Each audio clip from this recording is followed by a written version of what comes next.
Hey everybody, Preparedness 1 here. As you can see, we got some more snow came in. I was out and about and just got home a little while ago, and it was definitely slower traveling on the way home. Wasn't terrible, sliding a couple of times on the road, but yeah, and then of course my road they haven't touched at all, which I didn't expect that it would be, but anyway, so little snow happening here at the homestead, and it kind of made me think about something, and I wanted to do a video on it. So I'm like, well, you know what, I'll come out here and I'll show you this lovely weather.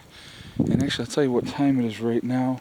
It's 5 o'clock on the nose right now, and you can see it's already starting to get darker. Obviously the clouds, you know, it looks like snow clouds. Oh yeah, wait a minute, it is snow clouds because it's snowing. But made me come to think of something, and I wanted you to think about this because this is absolutely important. I mean, we all have been through storms. We've all been through power outages for the most part. If you've lived in this country for any length of time, you've gone through some kind of storm. You've definitely gone through some kind of power outage in those type of situations. They absolutely happen all the time. Hurricanes, tornadoes, you know, flooding, you name it. You pick the disaster, forest fires, mudslides, you know, blizzards, ice storms. You name it, we've been through it, right? So, the question I have is, let's say, and again, you know, we keep talking about this scenario and this possibility that something could happen in the wintertime. All right, so here's what I want people to think about, especially for those of you in the north that watch this channel. My thought process has always been the same with this. What happens, SHTF happens in the middle of winter.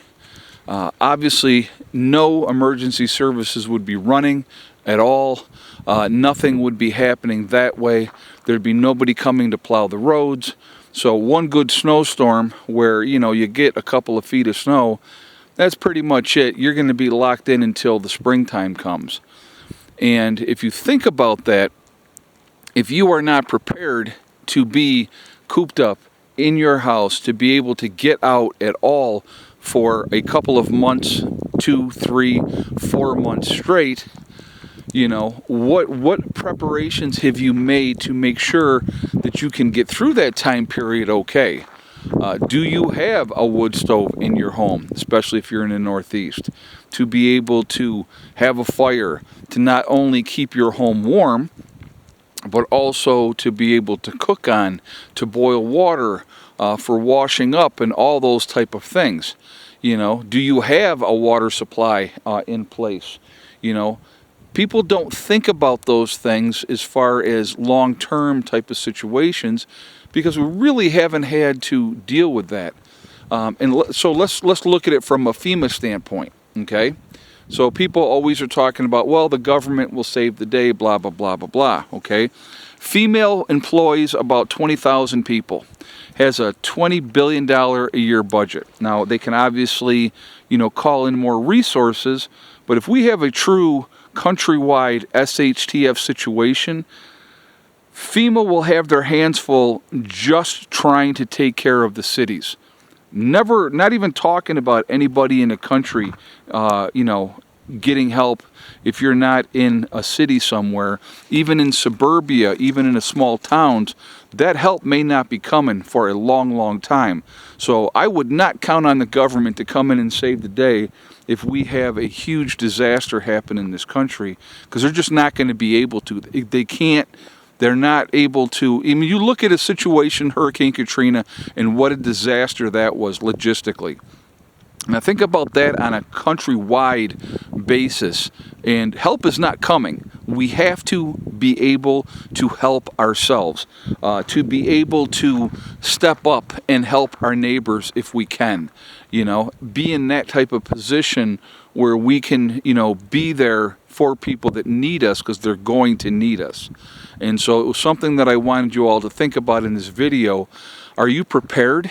Now, a lot of you who watch these videos and you know that I'm prepping channel and living off grid channel and homesteading and all those type of things.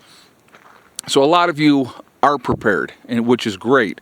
But if you're new and you're just maybe getting into this, think about the worst possible situation for your area of the country that you're in. What is the worst possible scenario that could happen to you? And then go, okay, what am I doing to prepare for that? What am I doing to be ready for that disaster that's going to affect my area of the country where I live? And, because I've lived in the Northeast most of my life, and even here in West Virginia, obviously I'm at higher elevation, so we're going to get, snow. I mean, last year was an anomaly. We did not have a lot of snow last winter, which was great. I was not complaining at all. We've already had snow 3 times already this year. I think it snowed maybe 5 times all last winter, if I'm not mistaken. I don't remember exactly what it was, but it was not a lot. If we had 5 inches of snow for the entire season last year, I would say that was a lot. Now, we've probably had maybe 2.5 inches of snow total so far, this year, but we're still in December, obviously. So, couple days away now, folks, from that winter solstice, so let's look forward to that, because today is the 18th, so we are 3 days away from the winter solstice, which is going to be a fantastic day, because thereafter the days start to get longer again. So looking forward to that. Slow and steady. It won't be overnight that it'll be better, but we're winding down to the shortest day of the year, and we're going to go from there. But again, I would encourage all of you, look at your situation. What are your power needs? What do you need, for that emergency situation? Do you have somebody in your home that's on oxygen, that needs to have that power going for whatever reason? So having a backup generator and all those type of things is definitely going to be a smart move in that situation. Being prepared is about looking at the big picture, realizing what you need to do to take care of yourself and the ones that you love. Very, very important that we all do so. So just wanted to do a quick video, like I said, with the snow and driving home, and it was a little dicey on the roads. But, it is what it is. I just took my time and I got back home. So today was laundry day. That's why I was out. I was out doing laundry today. So in the worst case scenario, guys, if I had to do laundry here on the homestead, I could. But while the convenience is still there, I'm going to do it the convenient way by going to the laundromat. So that's where I'm at right now. So anyway, all right, guys, I'm going to jump off of here for now. I definitely want to hear your feedback on this. Being prepared for those disasters, and if you got snowed in or locked in and nobody's coming to the rescue, are you ready to deal with those situations?